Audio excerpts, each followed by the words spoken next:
세상 풍조는 나날이 갈리어도 나는 내 믿음 지키리니. 인생 살다가 죽음이 꿈 같으나 오직 내 꿈은 참되리라. 나의 놀라운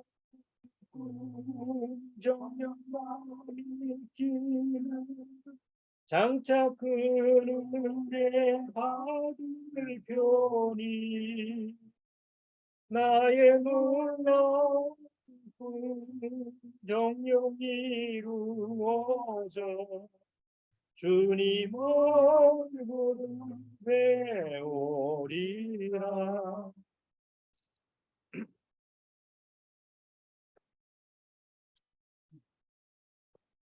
자, 오늘 출애굽기 지난주에도 25장, 26장, 27장 내용에서 그것을 본문 내용으로 해서 같이 말씀을 나눴는데, 오늘도 25장, 26장, 27장 세 장 내용을 연결을 시켜서 같이 한번 말씀을 나눠보도록 하겠습니다. 자, 출애굽기 다 읽어볼 수는 없어서 25장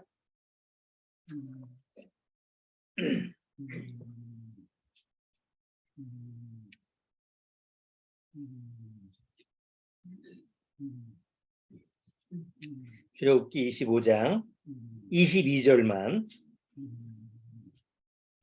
출애굽기 25장 22절만 같이 한번 읽어보겠습니다.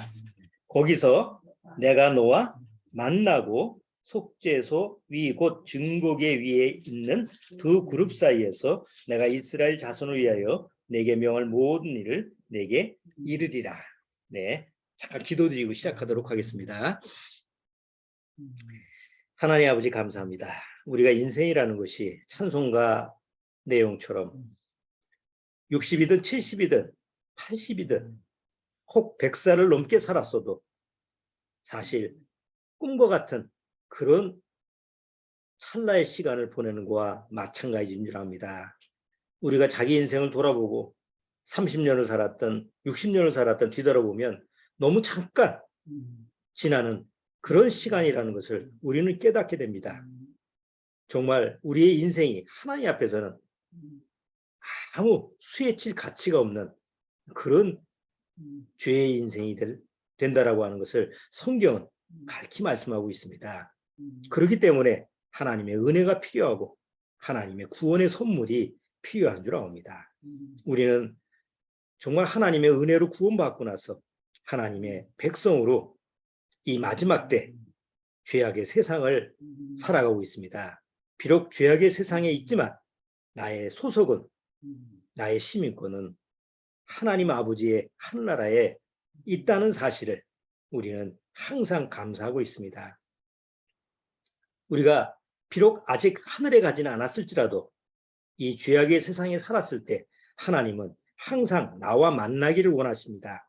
그리고 그 만나는 곳은 아무 장소가 아니라 하나님이 허락한, 하나님이 만들어주신 특별한 장소가 바로 하나님과 만나는 장소입니다.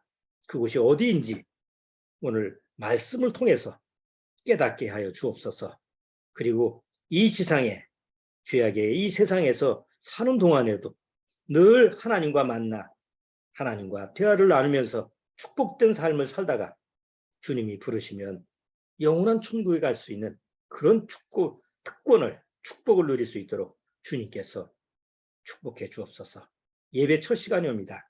마치는 시간까지 주님께서 맡아 주관해 주옵소서. 예수님의 이름으로 기도드리옵나이다. 아멘. 자,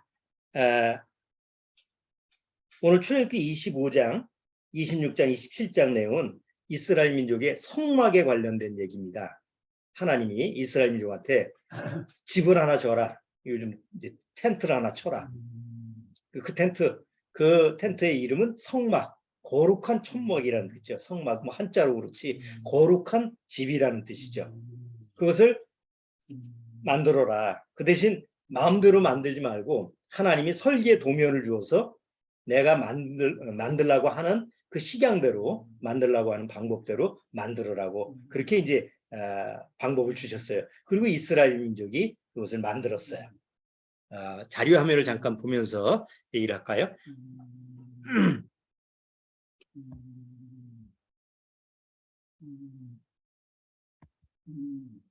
자, 여기 보시면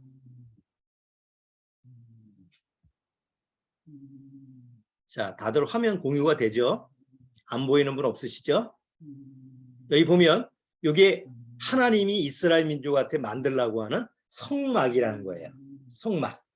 그래서 여기 이 모양으로 이렇게 쭉 돼 있죠. 그래서 그렇게 하나님이 이렇게 만들어라라고 하는 그 설계 도면이 바로 출애굽기 25장, 26장, 27장의 내용에 자세히 기록이 돼 있어요. 그래서 꼭 지난주에도 한번 읽어보시라고 그랬는데 이번 주에도 3장을 25, 26, 27장을 한번 읽어보세요.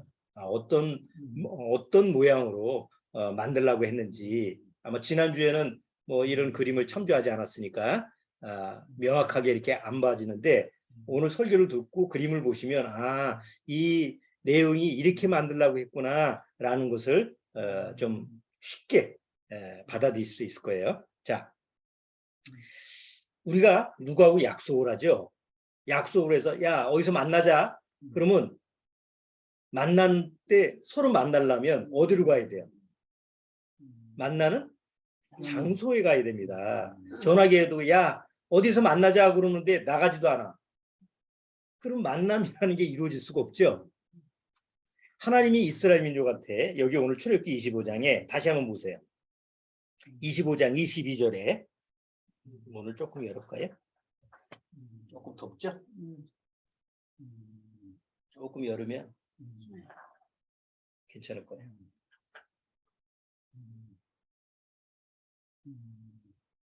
자, 22절에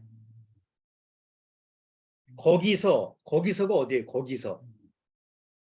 거기서 내가 너와 만나고 거기가 어딜까? 성막이죠. 성막. 거기서 어디? 성막. 그러니까 만나는 장소에서 만나요. 간첩들도 어디 만남 그러면 은밀한 장소에서 만나잖아요. 에? 만나는 장소라고 하는 것은 우리가 서로 만나려면 굉장히 중요한 것이에요. 그러니까 하나님은 무소부재하신 하나님이라고 그래요. 그러니까 무소부재 안 계신 곳이 없어. 어디나 계셔. 에이 내가 화장실 들어가는데 거긴 아유 냄새나고 들어오는데 거기는 없으시겠지. 하나님은 그곳에도 계세요. 저 추운 북극, 남극 사람도 안 사는데 거기는 안 계시지. 하나님은 거기도 계세요. 잘 한번 생각해 보세요. 북극에 사람이 안 사는 곳에는 누가 살죠? 북극곰이 살아요.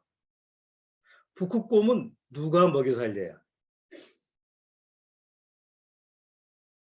하나님의 창조의 원리에서 그 북극에 사는 북극곰조차도 하나님이 때를 따라 주시는 그런 은혜를 따라서 살게 돼 있어요. 그렇죠?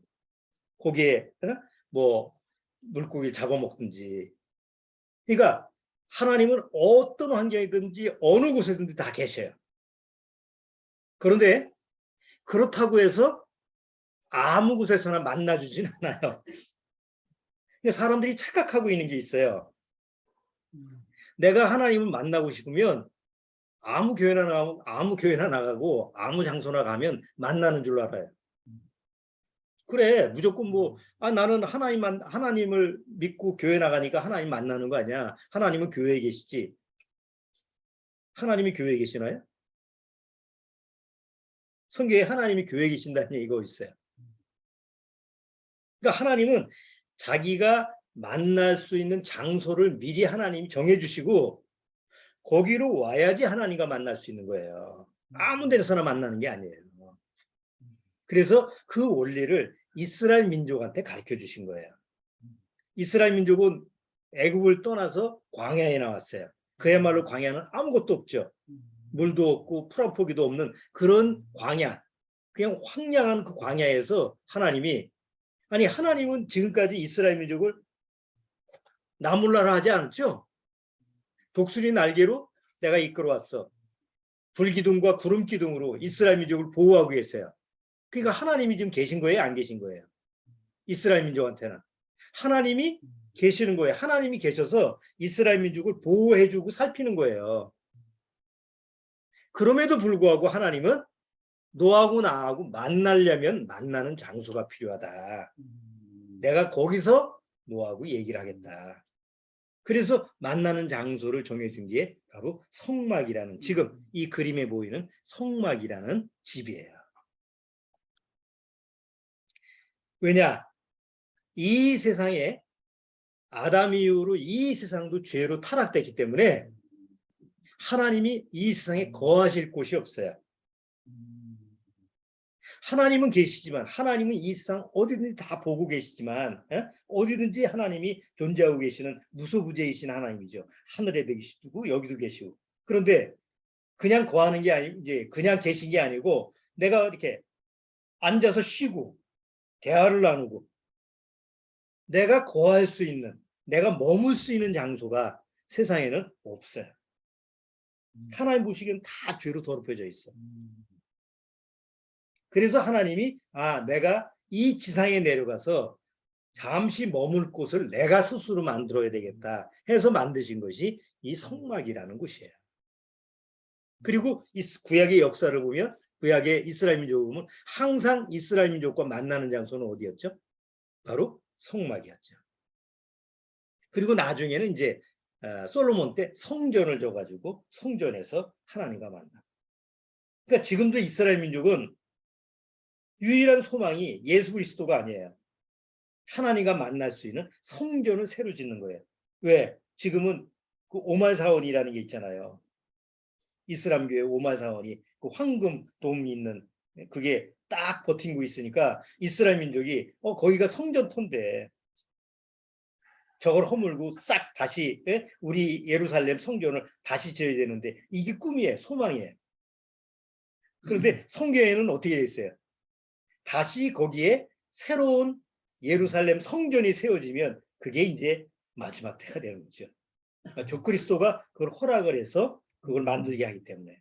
어쨌든 그 얘기는 뭐 오늘 얘기가 아니니까, 어쨌든 성막이라고 하는 것은 바로 하나님과 뭐 하는 장소에? 하나님과 나하고 만날 수 있는 장소야. 그러니까 하나님과 만나려면 뭐가 있어야 돼요?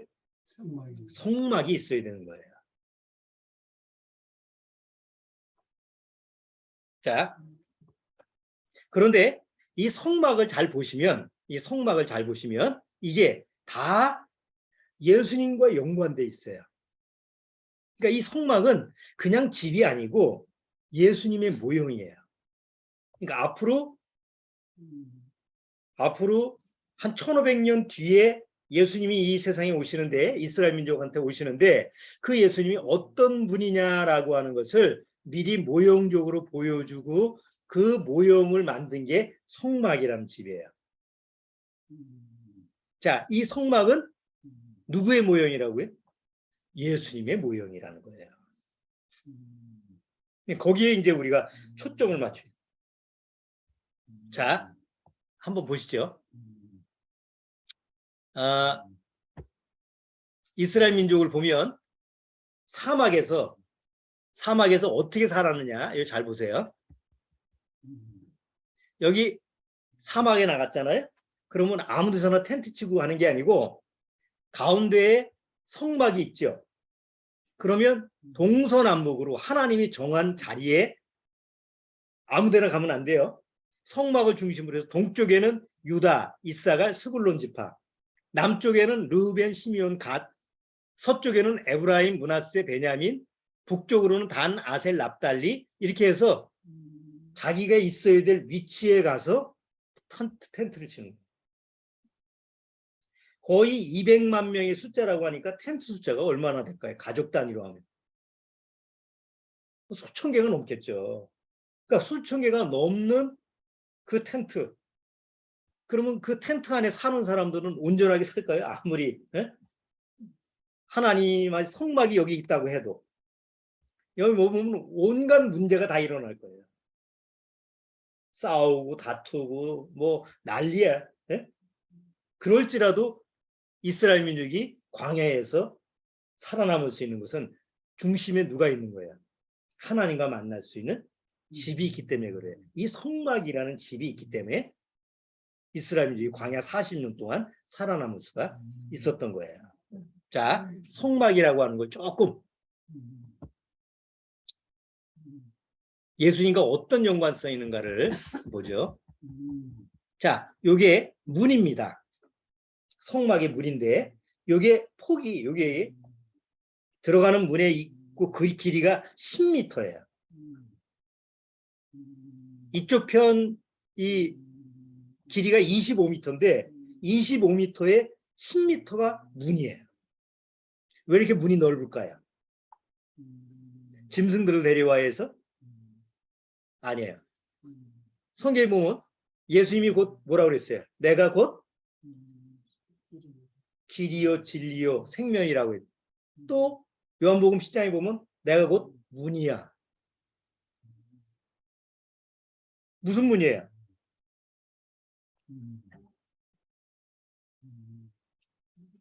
요한복음 10장 9절 한번 보세요.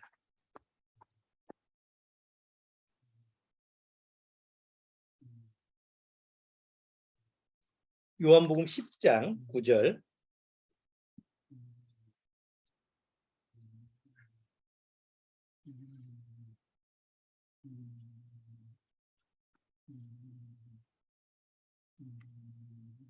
자, 요한복음 10장 9절.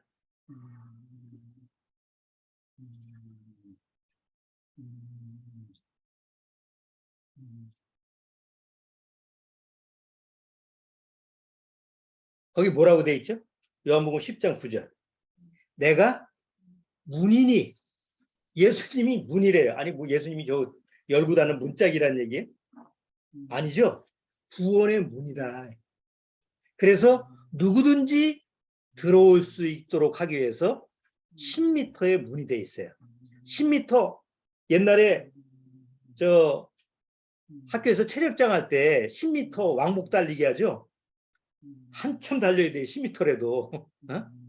그 10m의 길이가 문으로 되어 있기 때문에 누구든지 동물을 가져오든 뭘 가져오든 들어갔다 나왔다 할 수 있는. 그래서 예수님이 내가 곧 문이니. 그리고 여기 보면 문 여기 색깔이 문 여기 그 앙장 커튼이자 그죠? 요 색깔이 네 가지 색깔로 했어요. 네 가지 색깔 보이죠?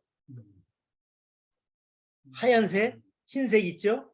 그 다음에 남색 있죠? 그 다음에 붉은색, 다주색. 예? 이 네 가지 색깔은 다 예수님을 상징하는 색깔이에요. 공관복음에 마태, 마가, 누가, 요한복음하고 같은 의미로 연결이 돼 있어요. 그리고 여기 안에도 보면 색깔이 똑같아요. 자, 이제 문으로 들어가요. 문에 들어가면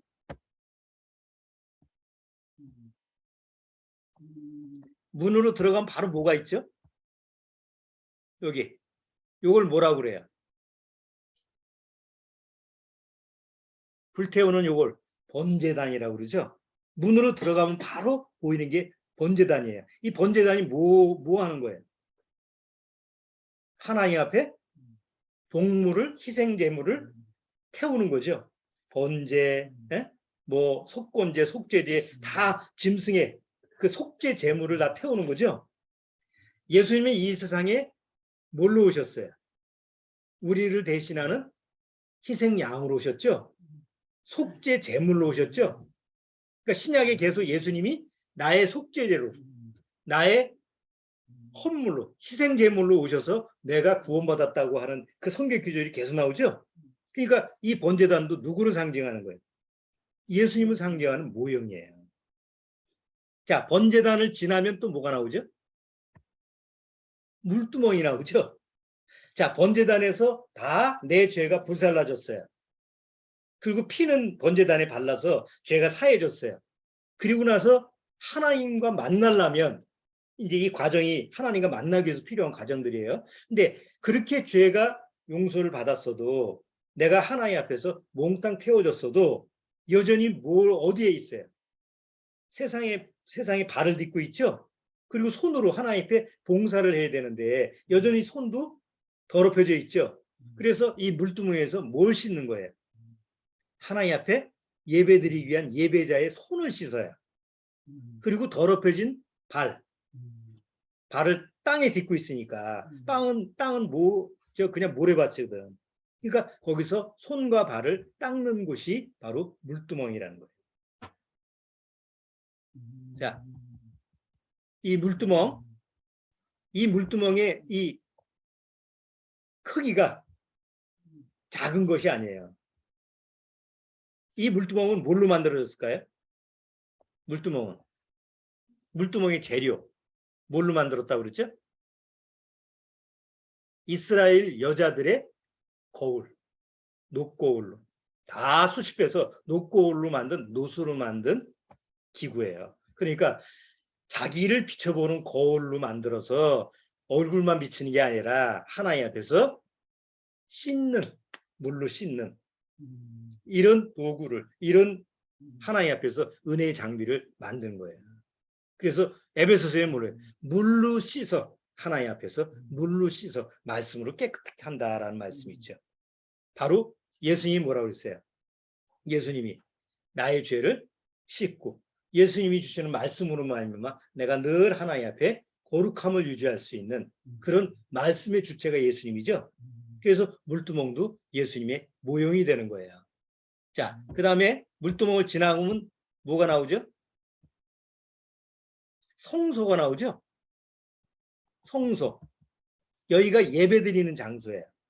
자, 여기는 7촛대가 있고 여기는 떡상이 있고 여기는 향단이 있어요. 자, 떡상은 예수님이 뭐예요? 내가 곧 세상의 빛이다. 그죠? 7은 완전 숫자잖아요. 그 예수님의 빛을 얘기해서 여기 촛대를 만드는 그 모양도 자세하게 설명이 되는데 다 예수님을 상징하는 모습을 보여주고 있죠. 이 떡상은 12덩이의 떡이에요. 예수님이 뭐라고 했어요? 내가 생명의 빵이라고 그랬죠. 생명의 떡이니 우리말로는 떡이라고 그랬는데 생명의 빵이니 나를 먹고 나를 마시는 자는 영원히 산다고 그러죠. 그러니까 이 떡상도 예수님을 상징하는 거고 이 향단 하나님 앞에서 항상 향기를 피우는 거예요. 구약에 소재가 있죠. 하나님 앞에서 향을 태워서 향기가 하나님께서 흠양하셨다. 하나님이 그 향기를 맡고 기뻐하시는 오직 예수님만이 하나님 앞에서 드릴 수 있는 거 아니에요. 그래서 이 향단도 예수님을 상징하는 거예요. 자, 그 다음에 성소와 지성소 사이에는 긴 커튼이 가로막혀 있죠. 여길 아무나 못 가요. 대제사장마다 1년에 한 번씩 가는데 요걸 지성소라고 그래요. 자, 지성소에는 뭐가 들어가 있죠? 지성소에는 여기 뭐예요? 언약궤죠. 언약궤 안에는 뭐가 들어가 있어요? 세 가지가 들어가 있죠. 십계명, 돌판, 만나하리, 그 다음에 아론의 쌍난 지팡이. 이것은 인간의 세 가지 죄를 얘기하는데 이 죄가 이 안에 들어가 있고 여 위에는 시은소라고 돼 있어서 1년에 한 번씩 대제사장이 희생제물의 피를 가지고 가서 여기다 쏟죠. 그러면 두 천사가 여기 그룹 천사가 피가 없으면 인간의 죄를 심판해야 되는데 시은소라는 위에 피가 쫙 발려져 있으니까 뭐라 그러는 거예요? 내가 피를 볼 때 넘어가리라 라는 약속을 성취하는 것이 바로 여기 지성소라는 곳이에요. 그럼 하나님이 어디서 만나준다는 거예요? 이스라엘 민족은 이 지성소에서 하나님과 만나는 거예요. 그리고 하나님이 지시하고 하나님이 대화를 나눌 수 있는 이 장소가 바로 여기에요. 그럼 여기서 1년에 한 번씩 들어가서 하나님과 만날 수 있는 사람은 누구예요? 유일하게 대제사장이죠. 대제사장은 누구의 모형이에요? 예수님의 모형이에요. 그러니까 성막이라고 하는 이 성막이 이게 다 누구의 모형이라는 거예요? 다 예수님의 모형이에요. 자, 그런데 여기 높이가 있죠. 누구나 접근할 수가 없게 만들었어요. 여기 담은 하얀 천으로 쫙 세마포 천으로 딱 돼 있는데 이 기둥의 높이가 2.5m예요. 여러분 2.5m라고 하는 것은 밖에서 안을 들여다볼 수 있어요, 없어요? 밖에서 웬만하면 들여다볼 수가 없죠. 2.5m인데 2.5m 농구 선수 중에서 2.5m 넘는 사람 없을걸요? 네? 거의 뭐 우리나라 장신도 2m 30? 네? 어쨌든 웬만한 사람은 여기 못 봐요. 근데 뭐만 보여요? 여기 성소와 지성소 위에 천막만 보여요. 근데 이 천막이 여러분 보시기에서 아주 아름답게 보이나요? 아니면 뭔가 아주 칙칙하고 볼품없이 보이나요? 여기 천막이 볼품없이 보여요. 그러니까 외부에서 이쪽을 바라보면 아름답게 보이질 않아요. 예? 별 볼 일 없는, 예? 그냥 어떤 사막에 텐트 하나 쳐진 것 같은 그런 것처럼 보이지 별 볼 일 없이 보여지는 거예요. 그런데 우리가 이사야서 53장에 보면 예수님을 보니까 어떻다고 그래요? 예수님은 아름답게 보였어요? 예수님이 어떻게 보였다고 그랬어요? 겉으로 보기에는 형편없이 보이잖아요. 한번 볼까요? 이사야서 53장.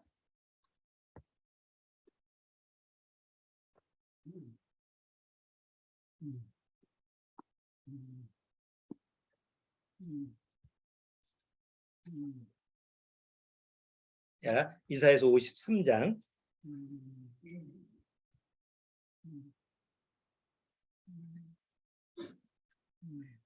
이사야서 53장 1절.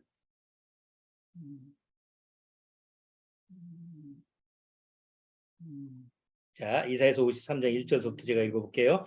우리의 전한 것을 누가 믿었느냐? 여호와의 팔이 네게 나타나느냐?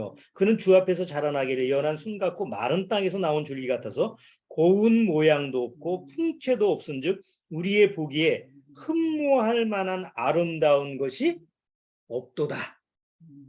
자, 구약의 성막을 보면 누가 내가 저 사람과 만나는데 야, 하나님과 만나는 장소가 있어. 거기가 하나님의 집인데 성막이라고 그래. 그 하나님과 만날 수 있는 장소야. 야, 우리 한번 거기 가보자. 그래서 왔어요. 왔는데 아직 들어와 보진 못했어요. 뭐 아무나 들어갈 수 있는 곳이 아니니까. 그래서 야, 하나님의 집이 어떻게 생겼는지 다 궁금할 거 아니에요. 그래서 궁금해서 하나님의 집을 구경하려고 그래도 구경할 수가 있어요, 없어요? 여기 아무나 들어와요, 못 들어와요? 아무나 못 들어와요. 여기 들어올 수 있는 사람은 죄인만 들어와요. 다시 말해서 자기가 내가 하나님 앞에서 죄인이구나라는 것을 깨닫고 정말 하나님 앞에서 죄라는 것을 시인하는 사람만이 여기서 들어오는 거예요. 구경하러 들어오는 장소가 아니에요. 근데요, 세상 종교는 어때요? 여러분 텔레비전에 보세요. 세상 종교, 이슬람교, 그 다음에 기독교도 마찬가지. 기독교, 그 다음에 불교, 다 그 종교에 대해서 선전을 할 때, 그 종교가 이렇다라는 것을 이렇게 선전을 할 때 뭘 보여줘요? 겉으로 보기 아주 화려한 그런 자기 나름대로의 이슬람 사원, 예? 성당, 큰 멋있는 성당 이런 걸 꾸며서 보여주잖아요. 힌두교 같은 것도 사람들이 모이는 어떤 사당 이런 거 보여주죠. 우리나라도 저 어디 절을 가면 다 몇 년 됐고 얼마나 화려하고 그렇게 화려하고 사람들이 보기에 뭔가 신이 있을 것 같아. 이런 식의 그 장면을 연출을 해서 꾸미잖아요. 하나님의 집은 구경하고 싶어도 가면 볼 게 없어. 그래서 돈 내고 오라고 할 수도 없어. 보여줄 게 없으니까. 그래서 혹시 누가 그래도 나는 하나님의 집 꼭 한번 보고 싶어요. 그러면서 멀리서 봤는데 아니 뭐 겉으로 담벼락이 하얀색으로 쳐지는데 안에는 검은색 텐트 하나 맞춰져 있고 뭐 아름다운 게 한국 볼만한 게 없어. 에이씨 뭐 저런 게 하나님의 집이라고 그래 하고 실망하고 돌아가는 게 하나님의 집이에요. 이런 것이 구약시대의 성막인데 예수님이 이 세상에 오셨을 때 이 모습하고 똑같이 오셨다는 거예요. 예수님이 어떻게 오셨어요? 이사야서 53장에 예언한 것처럼 사람이 보기에 흠모하는 것이 하나도 없어. 그러니까 사람들이 무시하고 저게 무슨 하나님의 아들이야 하고 하나님의 아들이라고 하니까 그걸 가지고 참남죄라고 해서 오히려 예수님을 십자가에 매단 거 아니에요. 자, 그렇기 때문에 성막은 누구의 모형이라고요? 성막은 누구의 모형이라고요? 예수 그리스도의 모형이라는 거죠. 자, 그런데 여기에 잘 주의를 기울여보세요. 하나님은 구약시대의 성막을 왜 만들었다고 그랬죠? 네? 폼으로 만들었어요? 아니면 구경하러 오라고? 하나님이 이 성막을 만든 이유가 뭐라고 그랬어요? 이스라엘 민족과 뭐하기 위해서? 만나기 위해서 만들라고 그랬죠? 만나기 위해서 만든 하나님의 집인데 이게 누구의 모형이라고 그러죠? 예수님의 모형이라고 그랬잖아요. 그런데 1500년 뒤에 실제로 예수님이 오셨어요. 그리고 이 모습을 그대로 예수님의 성품에 예수님의 육의 모습에 그대로 안고 오셨어요. 예수님은 오셔서 문이 되셨고 십자가에서 번제단이 되셨고 교회를 이루셔서 물두멍이 되셨고 성소에서 촛대와 떡상과 향다 하나님 앞에서 향기를 내뿜는 그런 예배의 중심이 되셨고 지성소의 언약궤가 되셔서 이스라엘 민족의 죄뿐만 아니라 우리의 죄까지도 다 사할 수 있는 그래서 하나님과 만나서 대화를 나눌 수 있는 완벽한 장소를 예수님의 몸으로 친히 이루시기 위해서 오신 거예요. 자, 그러면 예수님이 오셨죠? 예수님이 실제로 오셨어요. 그럼 예수님이 구약의 성막이라면 예수님은 곧 뭐라는 거예요? 하나님과 내가 만나는 장소다 이거예요. 교회가 장소가 아니고 교회 건물이 장소가 아니고 어디 성당이 장소가 아니고 예수님이 이 세상에 오신 것은 하나님과 나하고 만날 수 있는 장소가 세상에 없기 때문에 하나님과 나하고 만날 수 있는 장소를 제공하기 위해서 장소를 마련하기 위해서 예수님이 이 세상에 오신 거예요. 무슨 얘기인지 아시겠어요? 대다수 크리스찬들이 기독교인들이 예수님을 뭐라고 생각해요? 천국을 갈 수 있는 문 정도로만 생각해요. 아, 나 구원받고 나서 예수님 믿고 나 천국 간다? 나 천당 간다? 그렇게만 생각하지 항상 이 지상에 있을 때도 이 죄악의 세상에 내가 살았을 때도 하나님과 만날 수 있는 장소가 어디지? 예수님이구나. 예수님 안에서 하나님과 만나는 장소이구나. 이렇게 생각하지 않고 자꾸 예수님은 복 받을 수 있는 분, 축복받는 분, 천국 가는 분 이런 식으로만 생각하는 거예요. 그러니까 예수님이 언제만 필요해요? 교회 갔을 때만 필요한 거죠. 왜? 교회 가서 예수님을 만나는 거니까. 좀 넌센스 아니에요? 하나님은 예수님이라는 장소를 통해서 하나님과 늘 만날 수 있게끔 하기 위해서 예수님을 보내셨는데 사람들은 예수님을 믿고 그 예수님을 만나기 위해서 어디로 가요? 만나는 장소가 예수님인데 그 예수님을 만나기 위해서 교회라는 장소를 가는 거예요. 성당이라는 장소를 가는 거예요. 어디 기도원이라는 장소를 어디 기도굴에 가는 거예요. 아니 만나는 장소가 따로 있는데 그러니까 엉뚱한 곳에서 만나니 만나지냐고. 그렇죠? 그러니까 예수님을 만나는 장소로만 우리가 믿고 그 예수님 안에 있으면 결국 그 안에서 예수님뿐만 아니라 하나님 아버지도 늘 만나고 그 만남을 통해서 대화가 이루어질 수가 있다는 거예요. 자, 한번 성경에서 한번 찾아볼게요. 마가복음 14장. 마가복음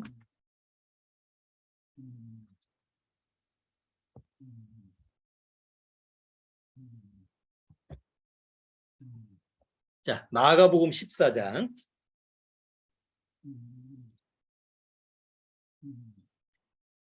58절.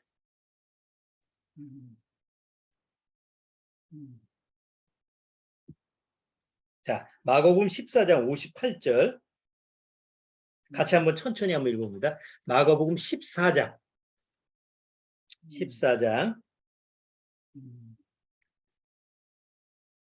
자, 58절 같이 읽어봅니다. 우리가 그의 말을 들으니 손으로 지은 이 성전을 내가 헐고 손으로 짓지 아니한 다른 성전을 사흘에 지으리라 하더라 하되, 예수님이 뭐라고 그랬어요? 이 성전을, 그 당시에 솔로몬 이후에 지은 그 실제로 성전을 헐어 내가 사흘 만에 뭘 다시 짓는다고요? 사흘 만에 성전을 다시 지으리라. 그러니까 곧 누가 성전이라는 거예요? 사흘 만에 다시 짓는다는 건 예수님이 십자가에 죽고 사흘 만에 다시 부활하신다는 얘기잖아요. 그럼 예수님은 자기 자신을 뭐라고 그러는 거예요? 성전이라고 얘기하신 거잖아요. 그러니까 예수님은 이 세상에 뭘로 오신 거예요? 성전으로 오신 거, 구약의 성막으로 오신 거예요. 그리고 성막과 성전은 뭐다? 하나님과 만나는 장소. 자, 한 군데 더 볼까요? 요한계시록 21장. 저 끝에 요한계시록.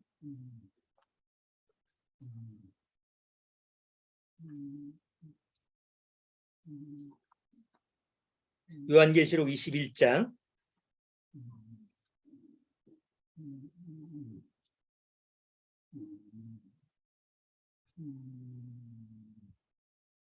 자, 요한계시록 21장 22절. 요한계시록 21장 22절입니다. 자, 나중에 이제 천국의 얘기를, 그 천상에 있는 얘기를 요한계시록 기록하면서 22절, 성 안에 성전을 내가 보지 못하였으니, 나중에 천국에 왔는데 성전이 없어요. 거기는 왜 없을까요? 여기 아래 보세요. 성 안에 성전을 내가 보지 못하였으니 이는 곧 주 하나님 곧 전능하신 이와 및 어린 양이 그 성전이시니라. 그러니까 이 지상에 있는 성막과 성전은 실제로 성전과 성막이 아니고 모형이에요. 그건 없어지면 그만이에요. 다 하나님의 모형이고 예수 그리스도의 모형이에요. 하나님과 만나는 장소예요. 근데 천국에 갔는데 하나님과 늘 만나는 게, 그건 따로 만날 필요가 없죠. 왜? 거기는 하나님이 계시고 어린 양이신 예수님이 계시는 곳이니까, 늘 만남이 이루어지는 곳이니까 특별한 성전이 필요가 없는 거예요. 성은 있는데. 자, 그래서 히브리서 3장.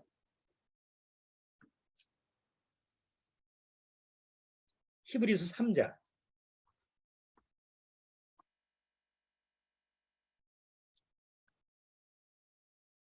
자, 히브리서 3장 6절.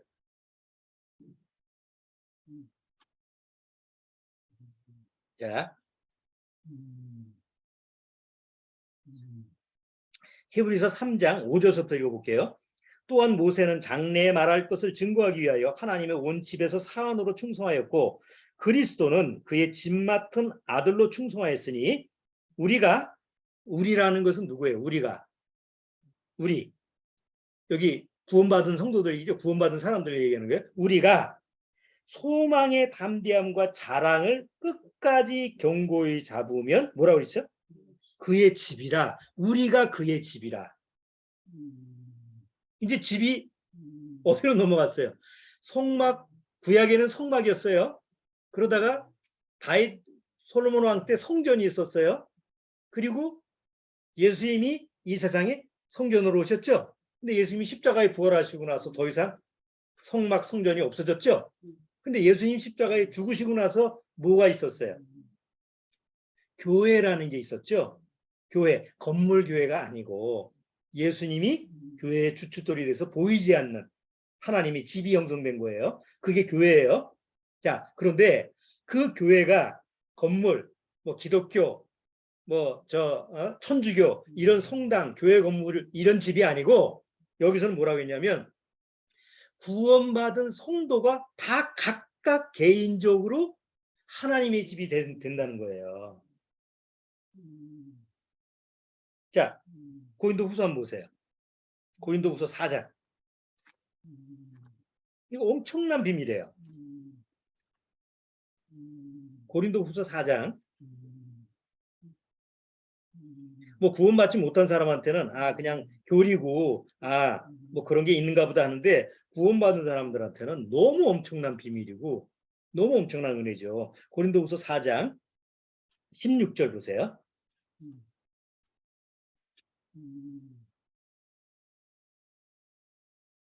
자, 고린도후서 4장 16절 제가 읽어볼게요. 그러므로 우리가 낙심하지 않으니 겉사람은 후패하나 썩는 거예요. 우리의 속은 날로 새롭도다. 자, 그러면서 18절에 보세요. 우리의 돌아보는 것은 보이는 것이 아니요 보이지 않는 것이니 보이는 것은 잠깐이요 보이지 않는 것은 영원함이니라. 이렇게 돼 있죠. 그러면서 5장 1절에 만일 땅에 있는 우리의 장막집이 무너지면 하나님께서 지으신 집, 곧 손으로 지은 것이 아니요 하늘에 있는 영원한 집이 우리에게 뭐예요? 있는 줄 아나니. 앞으로 있을 것이 아니고 뭐예요? 이미 있는 줄 아나니. 자, 그러면 이제 정리를 해보죠. 출애굽 당시에 모세가 이스라엘 민족을 이끌고 나와서 광야에 나왔는데 하나님은 이스라엘과 만나기 위해서 만남의 장소로 뭘 만들었다고 그랬죠? 성막을 만들었어요. 그리고 그 이후에 다윗 왕과 솔로몬 왕 왕정 시대에 성전을 만들었어요. 왜냐하면 이제 국가가 형성됐으니까. 그리고 하나님은 성막과 성전에서 이스라엘과 만났죠.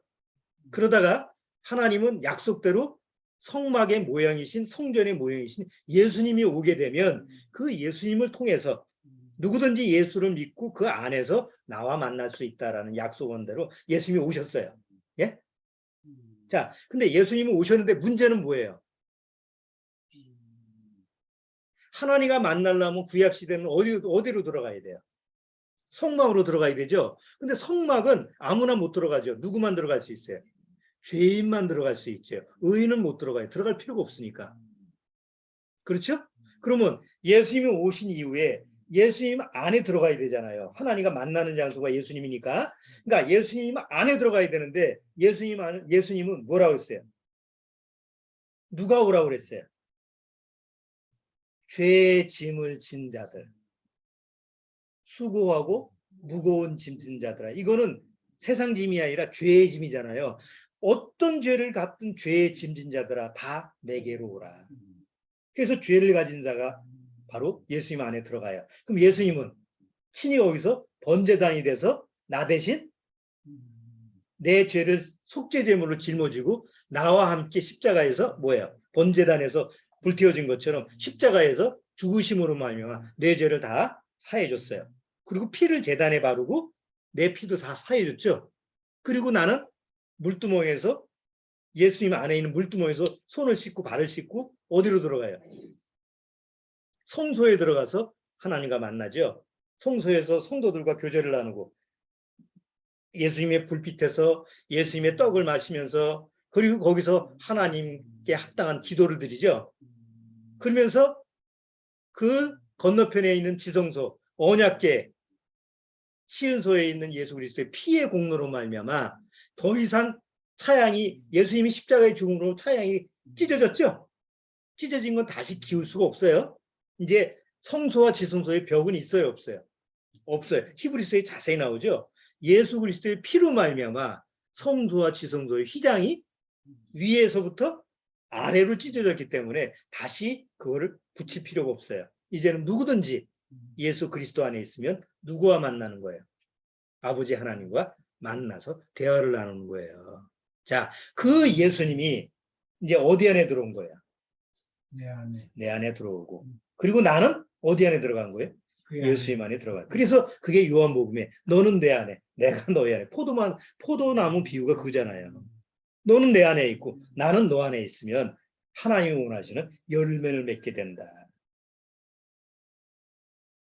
자, 아시겠죠? 뭐 이렇게까지 쉽게 설명을 하는데 나 모르겠다라고 하면 더 이상 설명하기가 참 어려워. 최대한 쉽게 지금 설명을 한 거예요. 자, 그런데 제가 이제 마지막으로 우리가 한번 주의 깊게 살펴야 되는 것은 예수님이 하나님과 만나는 장소인데 그 만나는 장소가 겉사람한테 있어야 될까요? 속사람한테 있어야 될까요? 네? 속사람한테 있어야지 그게 효과가 나는 거예요. 그런데 대다수 기독교인들은 다 예수님이라는 장소를 어디에다 가지고 있는 거예요? 겉사람에 가지고 있는 거예요. 지식으로. 아니 지금 알고 있는 뭐 이 모든 지식 뭐 성경은 다 외우고 배우면 아는 거잖아요. 그런데 겉사람은 후패하나라고 사도 바울이 얘기했죠. 겉사람한테 그걸 지식을 가지고 그걸 가지고 붙들고 있으면 그건 썩어지는 거기 때문에 아무 소용가치가 없는 거예요. 그래서 예수님이 십자가에서 나의 겉사람을 예수님과 함께 죽여버려야 되는 거예요. 남겨두면 안 돼. 왜? 남겨두면 계속 겉사람한테 끌려다니니까. 그렇죠? 우리도 여전히 겉사람이 있어요, 없어요? 있어요. 그러니까 나도 모르는 게 자꾸 끌려다니죠? 그런데 이미 십자가에서 예수님과 함께 죽었다는 사실을 또 심령 안에서 말씀으로 적용을 하면 또, 그렇지. 나는 이미 죽었지. 내가 왜 쫓아가, 겉사람을. 그리고 딱 선을 그을 수 있는 거예요. 왜? 나는 내 안에 뭐가 있어요? 속사람. 그래서 이 속사람을 에베소서에서는 새 것이 되었으니 이제 너는 새 것이 되었다는 새 것이라고 얘기하고 또 다른 데에서는 새 사람이라고 얘기하고 또 다른 데서는 새로운 피조물이 되었으니 로마서에는 계속 똑같은 말인데 여러 가지 단어로 새 것, 새 사람, 새로운 피조물 계속 이렇게 바꿔서 얘기하는 거예요. 그리고 너희 안에 보배가 있으니 보물이 있다. 자, 다 똑같이 뭘 얘기하는 거예요? 하나님과 만나는 장소인 예수님을 얘기하는 거예요. 자, 구원받고 우리는 우리 안에 속사람이 있죠. 그럼 속사람 안에는 누가 사시는 거예요? 예수님이 사시는 거예요. 그리고 예수님은 누구와 만날 수 있는 장소라고요? 하나님과 만날 수 있는 장소예요. 내가 구원 받았어요. 정말 구원 받았어요. 구원 받았는데 이걸 구분을 못해서 자꾸 겉사람 쪽으로 가가지고 하나님을 만나려고 하면 만나줘야 안 만나죠. 구원을 받아도 이미 십자가에서 죽어버린 능력이 없는 겉사람한테 매달리고 겉사람한테 끌려다니면 그거는 육의 열매밖에 안 열리는 거예요. 우리가 그런 삶을 사실은 알게 모르게 많이 살죠. 그래서 사도 바울은 계속 속사람에 대한 얘기, 어디 쪽으로 가야 되느냐, 어디서 하나님과 만나고 어디서 아버지와 만나서 대화를 나누느냐, 아버지의 사랑을 어디서 같이 나누느냐, 바로 예수 그리스도 안이다. 그것이 속사람이고 그리고 내가 만나는 하나님과 만나는 장소가 되어야 됩니다.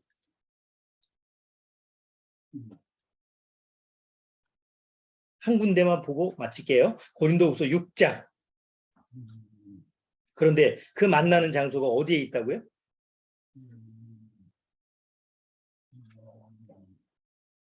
이걸 모르니까 저 어디 멕시코에 가가지고 어디 브라질인가 어디 가가지고 난 기가 차가지고 목사가 신이 돼가지고 거기서 종로로 타고 아니 뭐 이루 말할 수가 없어. 말하기가 아주 너무 정말 수치스러워.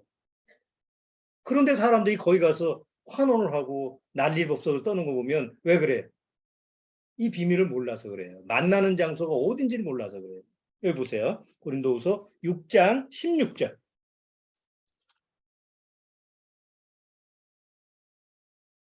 자, 꼭 기억하세요. 6장 16절. 하나님의 성전과 우상이 어찌 일치가 되리요? 자, 뭐라고 돼 있죠? 우리는 누구? 우리는 구원받은 나.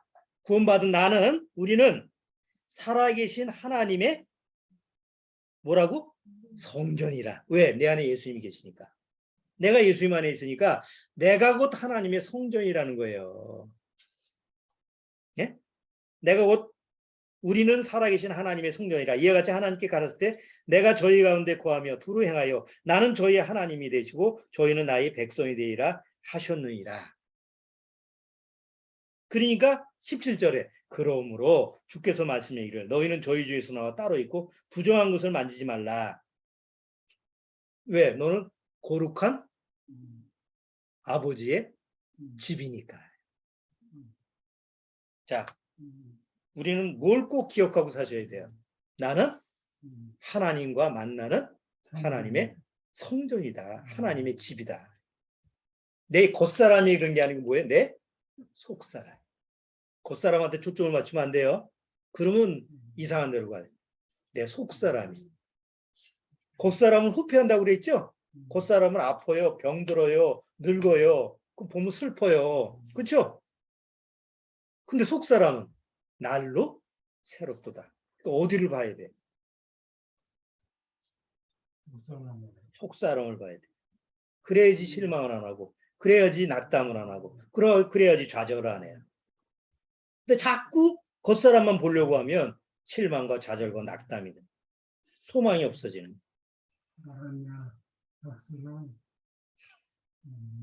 자, 다 우리가 명심해야 될, 다시 한번 보죠. 우리는 살아계신 하나님의 성전이라. 나는 곧 하나님의 성전이다. 그러니까 멀리 가서 하나님을 만날 필요가 없죠. 오늘 이 시간에 매일매일 매 시마다 내 안에 그리스도 안에서 난 누구와 만날 수 있어요? 아버지 하나님과 만날 수 있는 거예요. 뭘 통해서? 하나님의 말씀을 통해서.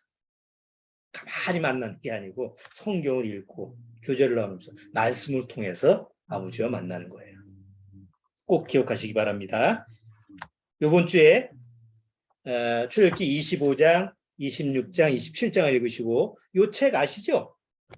황금의 집이라는, 아마 집집마다 하나씩은 다 있을 거예요. 이 책 아마 오랫동안 묵혀둬서 기억이 안 날지 모르니까 아주 얇아요. 그래서 시간 나실 때 꼭 시간을 내서 한번 쭉 한번 읽어보세요. 대체적으로 이 책은 그래도 권장할 책이에요. 그래서 황금의 집, 이 책 보면 여기 자세히 하나씩 하나씩 설명을 해놨으니까 꼭 한번 보시면 오늘 설교를 통해서 들으셨던 거하고 잘 매치가 돼서 은혜가 되실 것 같아요. 자, 꼭 이번 주도 귀한 한 주 보내시기 바랍니다. 자, 기도하고 마치겠습니다. 하나님 감사합니다. 이 황금의 집이 이제는 내 안에 들어왔습니다. 내가 잘한 것도 없고 잘난 것도 없는데 정말 하나님 앞에서 무가치하고 하나님이 은혜로 나를 부르시지 않았다고 한다면 영원히 지옥 갈 수밖에 없는 그런 형편없는 그런 존재였는데 하나님이 창세전서부터 나를 사랑하시고 나를 택하셔서 이제 내 안에 하나님과 만날 수 있는 장소, 곧 하나님의 집인 예수 그리스도를 성령으로 보내주셨습니다. 이 성령이 내 안에 있기 때문에 나는 그 예수 그리스도 안에서, 예수님 안에서 항상 하나님 아버지와 만날 수 있는 줄 압니다. 그 특권과 그 축복을 하나님 말씀 안에서 많이 누리다가 이 세상을 떠나게 하옵소서. 내가 어떤 환경에 어떤 처지에 있든지 간에 늘 하나님의 집에서, 바로 내 안에 있는 그 하나님의 집에서 아버지와 늘 동행하면서 축복을 누리는 그런 삶을 살고 갈 수 있도록 주님께서 인도하여 주옵소서. 예수님의 이름으로 축원합나이다. 아멘. 자, 마치겠습니다.